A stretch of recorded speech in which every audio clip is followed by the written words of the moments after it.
Hi everyone. It seems people are struggling a bit with homework 8, so I thought I would record some hints, as well as some proofs that are maybe similar, just to give you guys an idea of how to approach these things, because we've only seen them in one section so far. So here's my list of hints. I'll go through them one by one. The most useful hint of all is this. Uh, when you don't know what to do, write out the definitions. I mean, I think that's a summary for this entire class, but in particular when it comes to images and pre-images. So we have these definitions written down in the section notes. They're also in the textbook. They're in the lecture. So I'm not going to write them here again, but be able to reproduce those. And not just a plain old image or pre-image, but even some combination. Like, what does the pre-image of the image of X look like? Or what does the image of the pre-image of Y look like? And be able to write that down in set notation.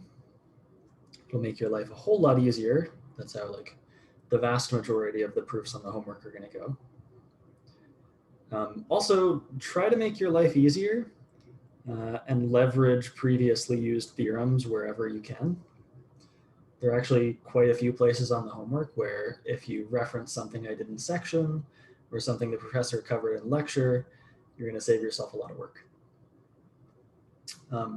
I've talked to some students already, and we've been seeing some common issues, which I don't think I warned everyone about enough. Don't blindly assume that taking an image and then taking a pre-image kind of cancel out. I'll show you an example of what I mean by that. But before we get there, let's talk about when you can cancel things. So what I mean by canceling is assuming F inverse, or I should say pre-image, of the image of X is equal to X actually only happens if F is injective. Remember, injective is one-to-one. So if you're thinking of functions from the real numbers to the real numbers, those are monotone functions, plus some other stuff, right? But monotone functions are the easiest to think of. Sure, you can think of some non-monotone functions that are still injective, but those are the nice things to think of. So you could probably think of some examples where, I have an injective function and this identity holds. And this identity holding means, yeah, if you see F inverse and F together, they sort of cancel out and you just get left with X. But that only happens in the injective case.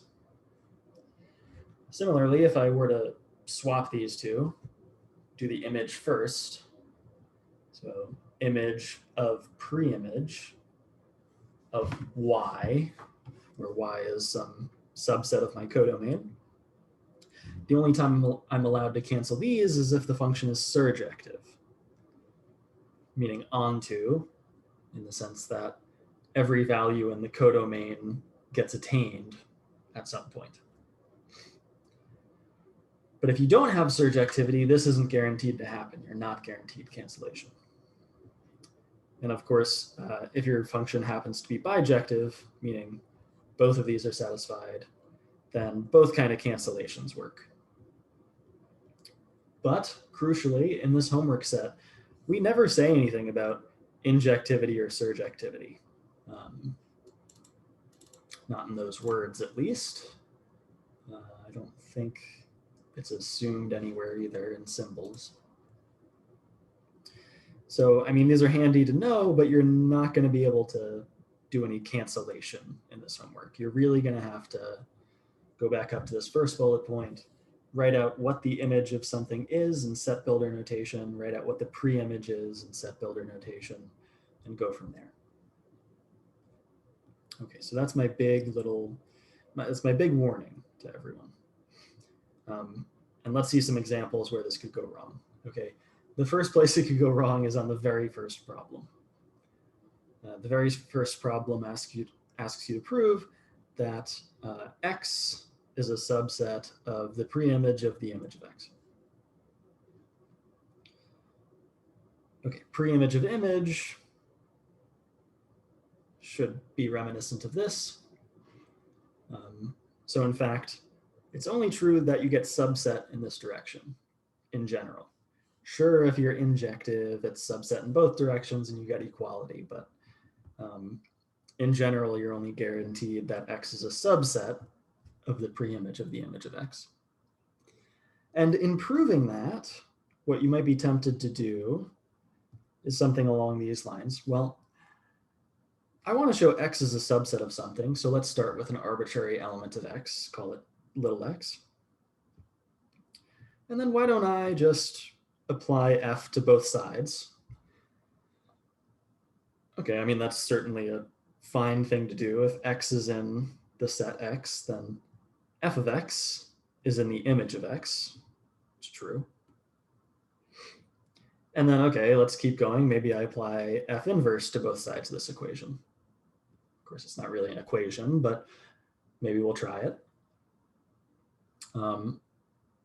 First of all, there is an error here, but it's not the most important error, so I'll just ignore it for now and say, okay, now what happens if I try to cancel, right? Maybe I'm like, ooh, I have something that's in the pre-image of the image of X. In fact, I wanted X to be in the pre-image of the image of capital X.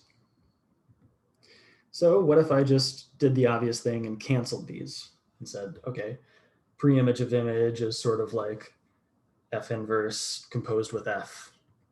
And so I just cancel them and I'm left with X. Right? That would be great because then you have, you started with little x and big X, you ended up with little x in this thing. Therefore, X is a subset of, let's highlight it. That would mean X is a subset of this, which is what we wanted to show. But this is a fallacious argument, okay, for two reasons. First reason, you can't cancel like that. Right? You would almost be able to if it was an injective function, but that's a really strong assumption, so we can't do that. And the second thing I'll mention is this thing doesn't actually make any sense, what I wrote here. You have to keep in mind pre-images are only defined on sets. So this would have to be like I'm taking the pre-image of a set of values for it to make any sense. But anyway, that's not really the important part. The thrust of that argument was saying you're not allowed to just cancel because you're not guaranteed to be injective. Okay, so for number 1, part A, you really should write down what is the definition of this as set notation. That's the set of all, maybe we'll say the set of all little x in, I guess our domain is probably A in that problem. So I'll say little a and capital A such that what? And once you write that down, the problem should fall into place a little easier, but don't fall into the trap of thinking you can cancel things. Okay, similar type of problem comes up on number 2. Number 2 asks you to prove this statement, that if the pre-image of y is empty, then y intersected with the range of the function is also empty. And so what you might do, maybe you're proving this direction. So we'll assume the pre-image of y is empty, that's fine. And okay, I mean, I could apply F to both sides, take the image of both sides. That's certainly a fine thing to do. And maybe I say, okay, well, the image of the empty set is empty. Also a true statement, totally fine to write down. Okay, so that gets me to here. Nothing's gone wrong yet. But now I think, oh, well, maybe these two can just cancel. And then you get to the claim that y is empty. So like naturally that would imply y intersected with something is also empty. But unfortunately, fallacious argument. why? Well, let's show a little counterexample. My favorite counterexample is take the function f of x equals x squared, mapping the reals onto the reals, or into the reals, I should say. And pick some set for y that's gonna kind of be misbehaved. So -1 to 0. Then what do we get? Well, this assumption holds. The pre-image of that is indeed empty. You could verify that for yourself if you wanted to. Basically, it's saying nothing is negative when you square it. So the pre-image is empty, check.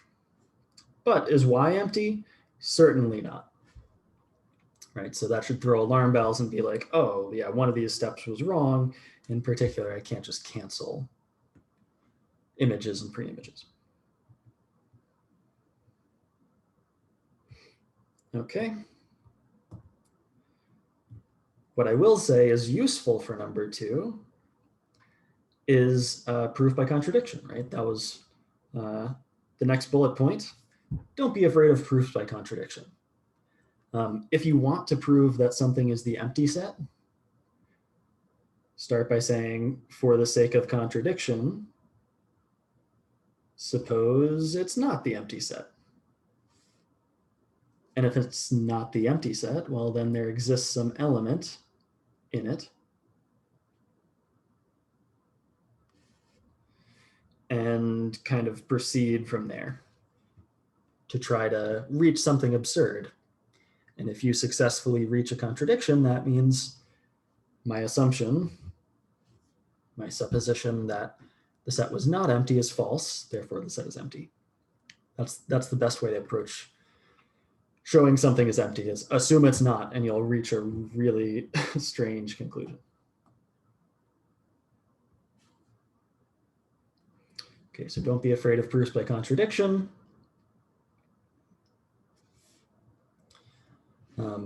This one might be useful if you're given a function from a set A to a set B. The range can always be written as an image. The picture here looks something like, if I have a set A and a set B, F mapping between them, maybe the range of F is just this portion of B. Maybe it's not surjective, so it doesn't hit all of B. It's not onto, but maybe it hits that portion. Let's say that's the range of F. But it's also the image of A, right? A is the domain in this case. So the image of A is the image of everything, which is the range. The range is what you get when you apply the function to everything in the domain. Okay, so feel free to use that. That doesn't need to be proven. It's just sort of a definition. And let's see, we haven't talked about number 3 yet. For 3, you get some really weird bullet points that might be difficult to determine if they're true statements or false statements, especially since you guys are new to images and pre-images. So my suggestion is it's best just to work with examples to start with. Try to either validate a statement if you think it's true, or break a statement if you think it's false. And vice versa. Even if you think something is true, you should try to break it. And even if you think something is false, you should try to prove it true, because it's very easy to be wrong. Your intuition will betray you a lot in higher mathematics. So try both ways. And the best way to do that is to try certain types of functions, right? The functions that are gonna mess things up are usually, okay, not always, but usually something with one of these flavors. Okay, my favorite example is f of x equals x squared, which if you define it from the reals to the reals, is neither injective nor surjective. It's not injective because it fails the horizontal line test. It's not surjective because it doesn't hit any of these negative numbers. So this function ends up breaking a lot of statements that you might suspect were true, but actually weren't. Yeah, you could also pick something that's surjective but not injective, or injective but not surjective. Just play around, see what you stumble across. Okay, I don't know how long I've been talking for so far, but I think it's probably instructive to go over some actual proofs. So if you don't want to see these, feel free to bow out, but problem 12 in the section on set images is super useful. So we'll see what we can do here. We have an if and only if statement, so I've immediately broken into two separate proofs here, one for the forward, one for the backward direction. For the forward direction, I'm going to start by saying, okay, assume the left-hand side holds, y equals the image of the pre-image of y. Then my goal, again, I highly recommend you always write the goal for these problems, is to show that y is a subset of the range of this function. Okay, here I'm going to use one of my recommended bullet points and say that's equivalent to showing y is a subset of f of a. Right, a is the domain, so the image of the domain is the range. Great. So that's my goal. Really what that means is, let's see. I think I just saw an easier way to prove this. Yeah, this should work fine. All right. So we have an assumption, right? This is our assumption. So my goal could actually be written just as well by, instead of writing y here, how about I write image of pre-image of y? We're assuming they're equal, so why not replace one with the other? Image of pre-image of y, subset of f of a. It looks like I'm making it more complicated, but if you remember stuff covered in section and covered in lecture, you know that if I were to show that the sets that I highlighted are subsets of one another, it would imply their images are subsets of one another. It would imply this. Okay, so let's write that down as new goal. Just show that pre-image of y is a subset of A.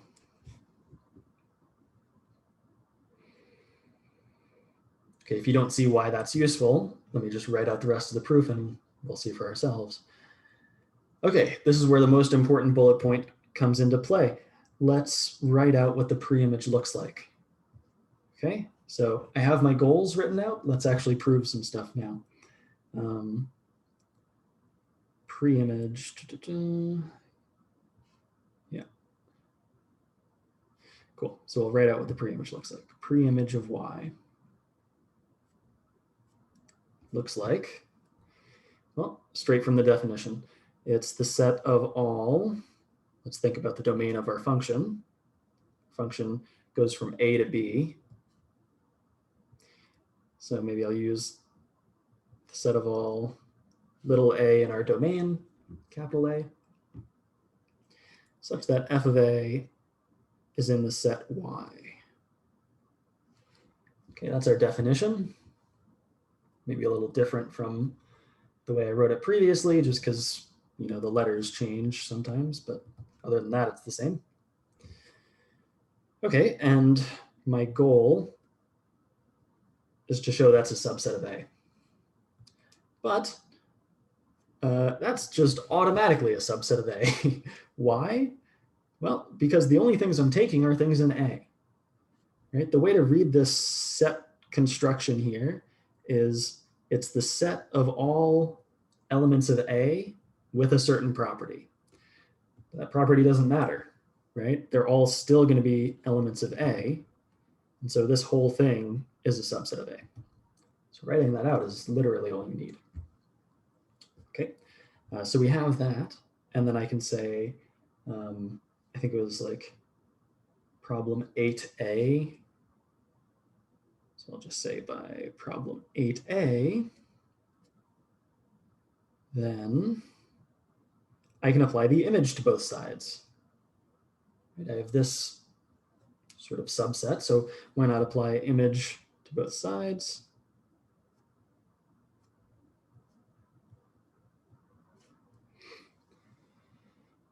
Okay.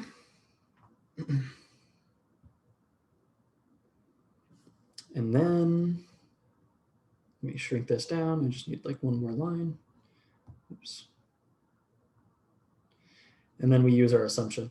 I'm just working back through what we had argued previously, just making it kind of formal. Our assumption, recall, is that the image of the preimage of y, which is this thing here, is actually equal to y. So why not replace one with the other? It's y is a subset of f of a, but f of a is the range of this function. So lo and behold, I've achieved my goal of saying y is a subset of the range. Awesome. So hopefully you see now the power of recalling previous results. Namely, this one was useful here, but other ones will be useful in other problems. And just writing out the definition in terms of elements of a set. Saves you a lot of effort. Honestly, I don't know if it's quite possible doing it any other way. If it is, it's more difficult. Okay, how about the other direction? The other direction would be assume the right-hand side, that y is a subset of, I'm just going to go ahead and assume we know that range of f is the image of A. So I'll just write that down to start with. Now my goal, always write your goal. I mean, it won't get you any extra points on the proof, but it'll help you think, so it's for your benefit. Goal is to prove y equals f of f inverse image of preimage of y. All right, we're trying to show set equality. So I'm gonna have to break into two cases again. We're gonna have to show set containment in both directions. So we'll label this with that, label this with that. All right. Okay, goal, showing this subset. The easiest way to do that, let's see, first we should check if we have any results that say that, okay? So we might look through what we know, and there's something close, but I don't think we actually have this one yet. Let me actually double check the section notes. Maybe I did this in section preimage images contained set. No, okay, we haven't done it this way. So we just have to work from scratch, right? We're gonna have to start with some element of y, show it's in the image of the preimage of y. Okay, so let's see here. Let's start by saying little y is in capital Y. Okay, starting with something here, showing it's here. What does that mean? Well, right off the bat, we can use our assumption that y is a subset of the image. That means little y is in the image of A. It's in the range, right? But if it's in the range, that means there exists an x mapping onto it.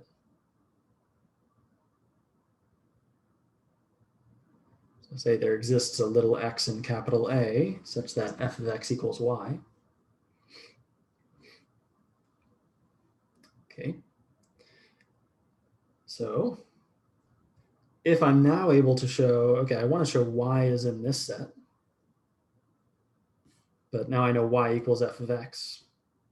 So I might as well just show f of x is in that set. And at this point, I think, okay, what is that set? Let's write it down. So say by definition, the image of the pre-image of the set y is defined to be, sorry, I have very limited space here. Well, the image of something is the set of all codomain elements that get mapped onto, right? So I could say such that there exists some A in this set mapping onto B in pre-image of Y such that f of A equals B. Again, that should be on a single line, but I kind of ran out of space. Okay, and now here's the question. Is y in this set? That's really what we need to evaluate, right? If y is in that set, then y is in the image of the pre-image, which means this is a subset of this, which is what we wanted to prove. So I'm asking the question, is y one of these things? Maybe I'll just like put a little pointer arrow. Is y one of those things in the set B with this property? Okay, so sort of plug y in everywhere there's a B. Well, yes, it is. And it takes a minute to see why, but let's go through it. First of all, is y in B? Well, it is, right? Y is in f of A, which is the range, and the range is a subset of B. B is the whole codomain. The range is a subset of the codomain. So yeah, y is in B. Oops. Okay, so I've kind of checked that box. Now I need to know if I check this box. This box says, does there exist some A in this pre-image such that f of A equals y? Well, I mean, the only thing I know that f of something equals y is this, f of x equals y, right? So is that useful? It turns out, yes, it is. It's useful in the sense that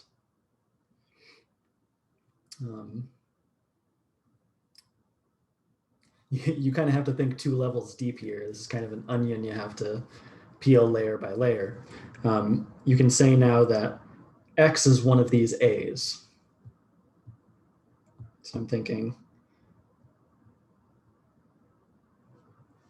if I think of x as this a, the statement's true because x is in the pre-image of y, and f of x equals y. Okay, maybe I'll write one of those down because one of them is not trivial. X is in the pre-image of the set y.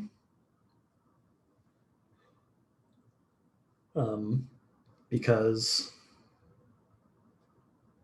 f of x equals y, and y is in y. That's the definition of pre-image. You're in the pre-image of y if you map onto something in y. Okay, so that direction's hard, but hopefully it shows the importance of writing down definitions. To be technical, I probably should have just written down what f inverse of y, sorry, pre-image of y is, but there you go.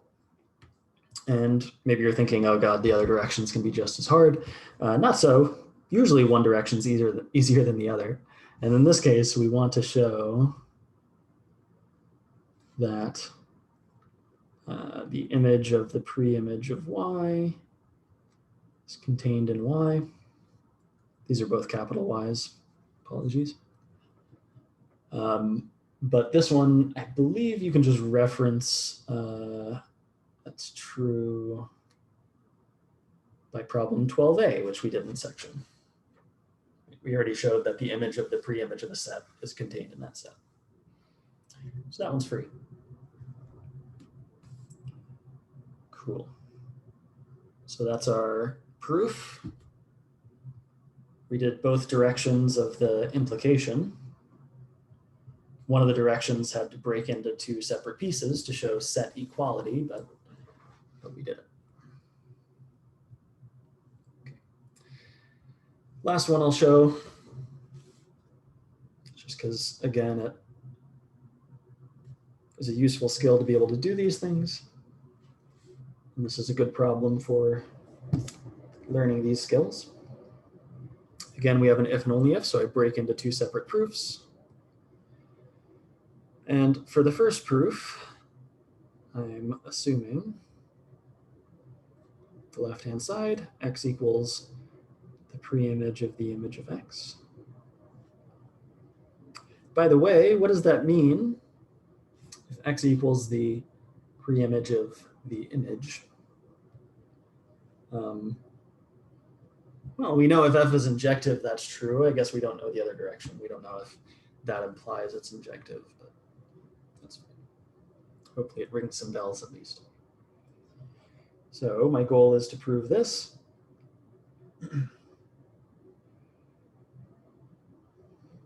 Or sorry, that's my assumption. My goal is to prove the right-hand side, that the image of a minus x is contained in b minus the image of x.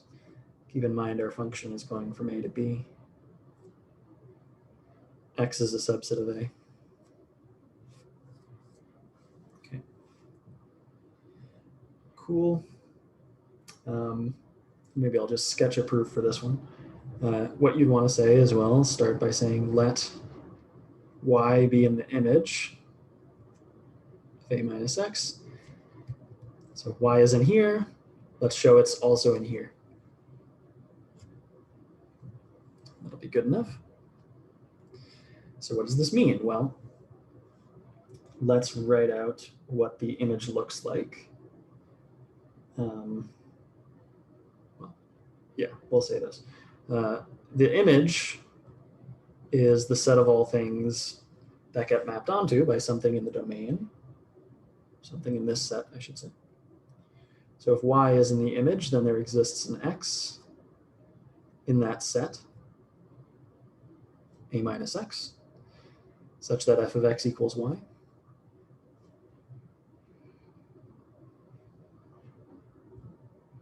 Okay, and my goal is to show that y is in this set. So I'll say then y is in b minus the image of x because two things. One, y is in b, which I'll explain in a second. Two, y is not in the image of x. Okay, I haven't proved either of these claims, but hopefully you see why it's useful. If you're in b but not in the image of x, then you're in b minus the image of x. Right? B minus the image of x is b intersect the complement. So I want to be in the first thing but not in the second thing. Turns out they're both true. Why is that the case? Okay, so why is y in the set B? Well, you could either take it as sort of obvious, or we could prove it formally, and I suppose we'll prove it formally. Okay.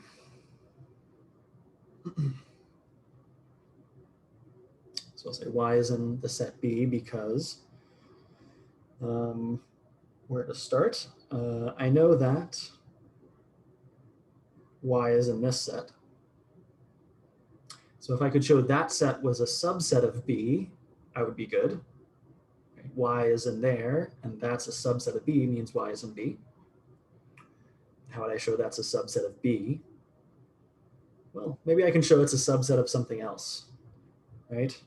Maybe I could show it's a subset of f of A. Right? F of A is the range, and the range is always a subset of the codomain. B is the codomain. Right? B is where things are mapping to. I know the range is a subset of the codomain, so what if I can show this? Okay, but how would I show that? Well, I know from, again, I forget the numbers for these things. Maybe I'll just say from section, I know something useful. Okay, I know A minus X is a subset of A. Right, that should make sense. A minus something is definitely smaller than A, smaller than or equal to, so it's a subset. And then I know from one of the theorems I proved in section that I can take the image of both sides, and containment still holds. But like I just said, f of A, the range of A, is a subset of the codomain. So there we go. We had y in the image of A minus X to start with, but that means y is in B. Awesome. So again, there is power in remembering these previous theorems, right? We've spent like 7 weeks on this stuff now. We've built up some pretty useful stuff. And part of the whole reason we're doing math is to build up strong tools to be able to prove even stronger things. Now we're doing it. So it should be kind of a relief. And then 2, why is y not in the image of X? Maybe I'll let you guys prove that one for yourself because I'm running kind of long here. And then I'll say, how about the other direction? What's the other direction? Quick. Let me check my notes. I don't think I proved the other direction in the notes. Let's just write down what it would do. Okay, so we would be assuming that the right-hand side holds.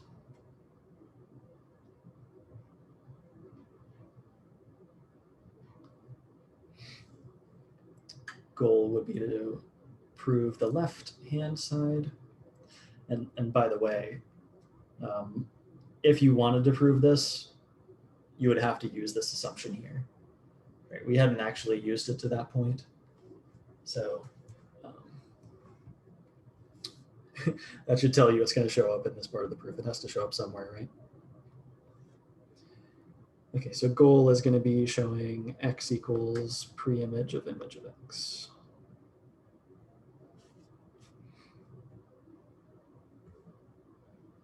Okay. So, I mean, as usual, I could just start with something in X. Because what I want to do here is show subset in both directions. So let little x be in X. And I want to know if X is in this thing. Well, what is that thing? Okay, let's write it down. F inverse pre-image of image of X is equal to, well, the pre-image is the set of all things in my domain, such that when I apply F to them, they end up in whatever I'm taking their pre-image of. In this case, F of X.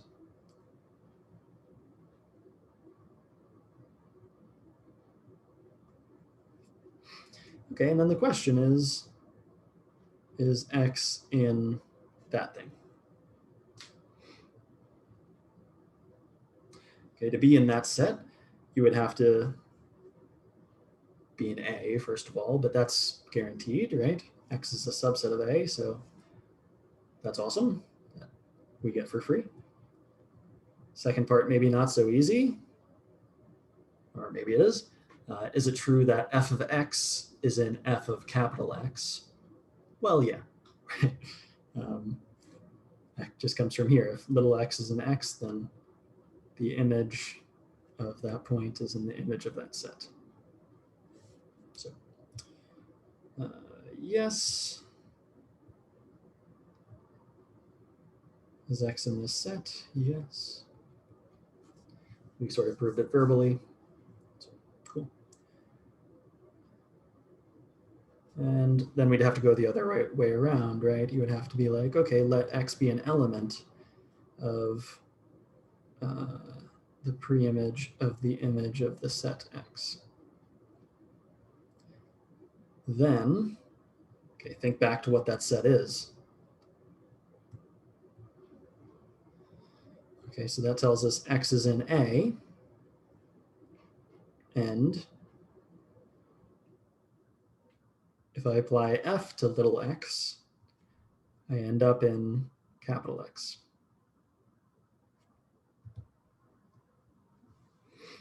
Okay, and at this point, you might be tempted to be like, oh, that means little x is in big X. But no, it doesn't. Right? Think back to your non-injective functions examples. For example, f of x equals x squared. Right? I could take the set capital X to be, I don't know, the positive part of the x-axis. And then the number -1 maps into it, but it doesn't mean it started out in the positives, right? -1 is negative. Hopefully that makes sense, just me saying it verbally, because I don't want to draw a picture of it. So we can't just say X is in X. I wish we could, right? That would prove it for us.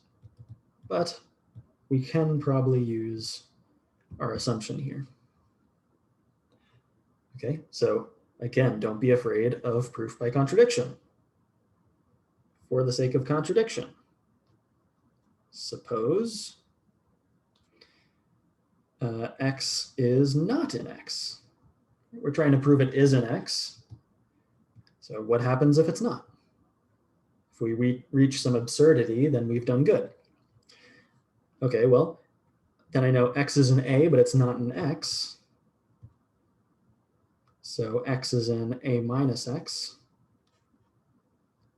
But look at our assumption. Okay, if X is in that, then f of X is in the image of A minus X. But the image of A minus X is contained in B minus the image of X.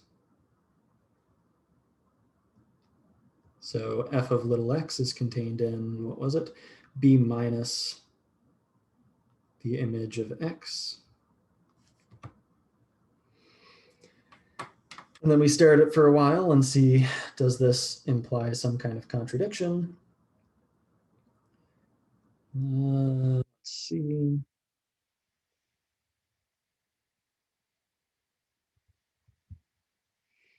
This is what I get for not preparing this part. Well, let's just write it down. That means f of x is in B, and f of x is not in the image of the set x. If f of x is in B, that implies that x is in the preimage of B. And I don't know if that's useful.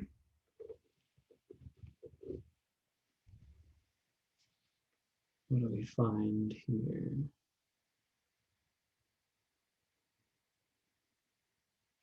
Okay, well, let's write this out. What does this piece imply? If f of little x is not in f of big X, what does that mean? Well, f of big X is the set of all things that get mapped onto. That would mean for all A in X,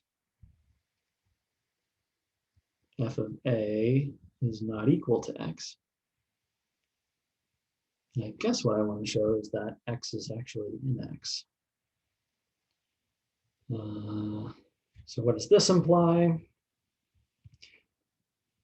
Well, f of X being in B means X is in the preimage of B. That just means that's not useful, is it?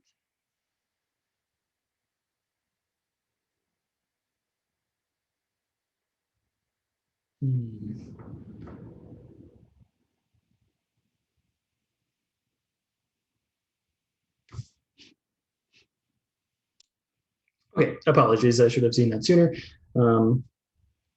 Brain tired, I suppose. Let's see. I think I had a typo here. Right here. I meant to write f of x is in f of a minus x. Anyways, that's mostly inconsequential. So let's forget what I wrote here for a second. We got to this conclusion, but we had this previously. So that's our contradiction. I just had to read through it again and see what thing failed. So let's walk it through. We started by assuming x was in the preimage of the image of x. Okay, that means x is somewhere in the domain, and f of x is in the image of the set x. Now, if it so happened that x was not in capital X, then x was in a minus x. But a minus x is a subset of b minus the image of x. So x being in here means f of x is in here. That subset property means f of x is in here. And breaking that down, that means f of x is in B, but not in the image of x. But we had assumed it was in the image of x. So that's your proof by contradiction. I guess I'll just say hence.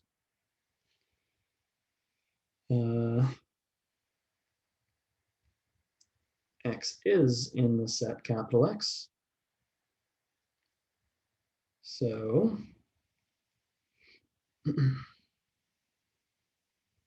we started with, what did we start with? We started with something in here, ended with something in here. So indeed, they're subsets of one another. And we proved it both directions.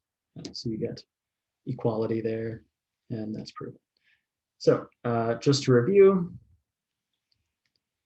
when in doubt, always write stuff out with your image and preimage definitions. Use previously proved results whenever you possibly can, I guess including these from today. Don't do the canceling out. Right? We should know better after watching this video, even though I probably didn't make it clear earlier on. And even more importantly, don't be afraid of contradiction. It's a super powerful tool. And I hope you found this useful. So I'll see you guys next week. Hope the homework treats you well.